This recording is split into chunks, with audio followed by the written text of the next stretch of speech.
در ولایت کندوز وضعیت امنیتی رو به بهبود است. در شهر کندوز وضعیت امنیتی نسبت به چند روز قبل بهبود یافته. همچنان در شهر کندوز گیر و بار مردم بیشتر شده و تمام مردم مصروف کار و بار خود هستند. شماری از باشندگان شهر کندوز در صحبت با رادیو آزادی گفتند که همکنون در این شهر وضعیت امنیتی نرمال است و خانواده هایی که از اثر جنگ به دیگر ولایت های کشور رفته بودند در حالت برگشت هستند. چند تن از باشندگان شهر کندوز چنین گفتند: فعلا وضعیت نرمال است، خوب است. دیگه ماجرینیم از اینجا برآمده بود، حالت برگشت است. دیگه روز به روز امنیت تامین شده است. دیگه مردم ها بیروبار فضل خدا خوب شده. دیگه خواهش ما از دولتی است که یک امنیت سرتاسری را بیاره، امنیت ما را تامین بسازه تا که مردم ها بتوانند در یک فضای صلح و امنیت زندگی بکنند.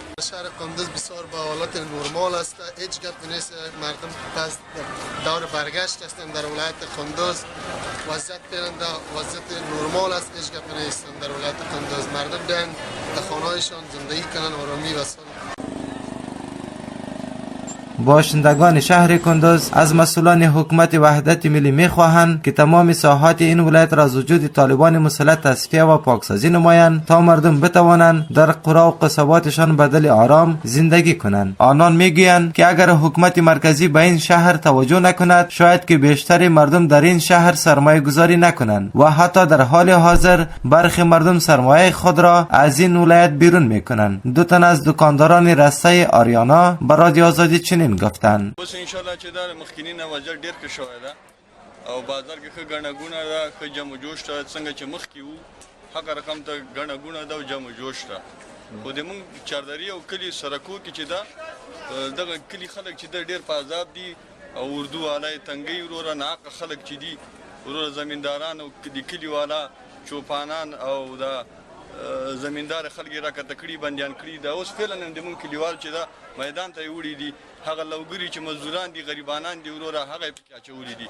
اصلي چې کوم سړی طالب ده یا هغه د حکومت په خلاف ده وروره هغه د څوک څه نه وایي. خواست ما از حکومت همیست که دیگه این دفعه دیگه در قسمت ولایت کندوز غفلت نکنن. دیگه مردم بسیار در بدر شد، بیچاره شد، دکان مردم در گرفت. دیگه ساکنی که هر دکانی که بیار 20000 30000 دلار سرمایه داشت از من رفت، شیشه مایله شد، دکانا در گرفت، خانه مردم در گرفت. دیگه این نفر باید دولت دیگه در قسمت امنیت کندوز باید بسیار گوشا باشه، متوجه باشه که دیگه مردم دوباره در بدر نشوند.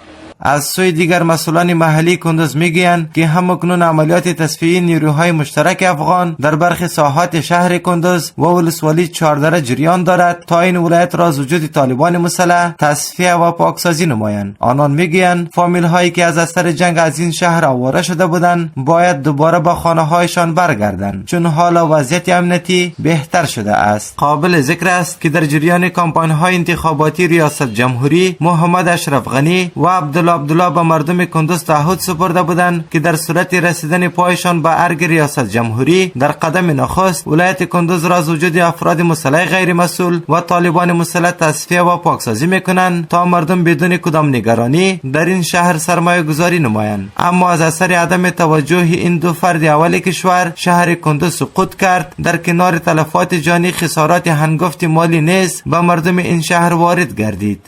اجمل آریان، رادیو آزادی، کندوز.